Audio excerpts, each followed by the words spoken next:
CPA Victorious Kamuntu, makamu wa rais wa chama cha wahasibu Tanzania. Siku ya leo chama cha wahasibu Tanzania tunaadhimisha wiki ya uhasibu, ambapo wanachama wetu wahasibu wakaguzi wanatoa huduma bure kwa mfanyabiashara wa aina zote kwa kuwapa elimu bure na masuala ya kukuza mitaji yao, masuala ya kodi, kwa sababu baadhi ya maeneo ambayo tumefanya utafiti mdogo, hizi huduma za wafanyabiashara huwa waweze kuona umuhimu wa kutumia wataalamu wa kiuhasibu na masuala ya fedha katika kukuza mitaji yao. Kwa hiyo tuko hapa Kariakoo wiki nzima, na baadaye tutakuwa na masuala ya kutembelea hospitali, lakini mwisho wa siku Ijumaa tutaadhimisha na mentorship program. Wafanyabiashara wa hapa Kariakoo wanasema bado wateja hawajafika. Kwa sisi kama wataalamu nafikiri lazima tushauri serikali namna gani bidhaa inaweza ikaongezeka, hasa huduma za bidhaa, badala ya kuzifuata kwenye masoko mbalimbali ya nje. Hizi huduma zitolewe hapa ndani, kama bidhaa, kama ni masuala ya vyakula.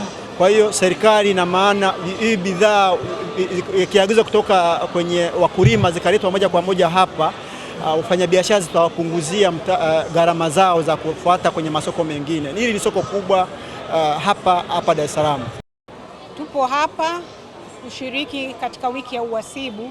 Tunatoa elimu ya uhasibu kwa wafanyabiashara wa hapa Kariakoo, kwa sababu kuweka records ni kitu muhimu sana kwa kupata mtakabali wao wa biashara, na pia itawasaidia kujua kwamba kodi wanatakiwa kulipa kiasi gani. Pia tunasaidia kutoa elimu kuona kwamba waweke hesabu tofauti kati ya matumizi yao binafsi pamoja na matumizi ya biashara. Kwa hiyo tunawakaribisha mje kusikiliza elimu tunaitoa bure na ushauri mbalimbali. Ni swala zuri kwa sababu mnatupa miongozo ya kibiashara, lakini vile si hapa sokoni tuna changamoto. Kwanza biashara ni ngumu, hiyo moja, na pili kodi ni kubwa. Kila kizimba ni 110,000.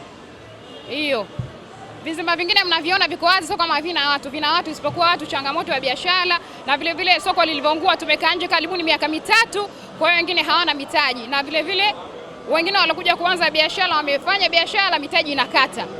Hilo pili. Na lingine, changamoto lingine, mteja anaweza akaja anaangalia, anasema huku kuna mboga anataka nyanya, labda karoti, ukimwambia pandisha juu anaambia basi naenda Ilala au nilipotoka.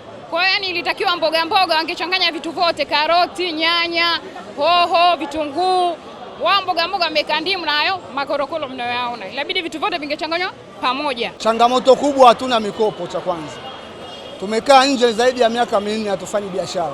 Kwa hiyo tumeingia ndani, tuna hali mbaya, tumeingia kama wakiwa.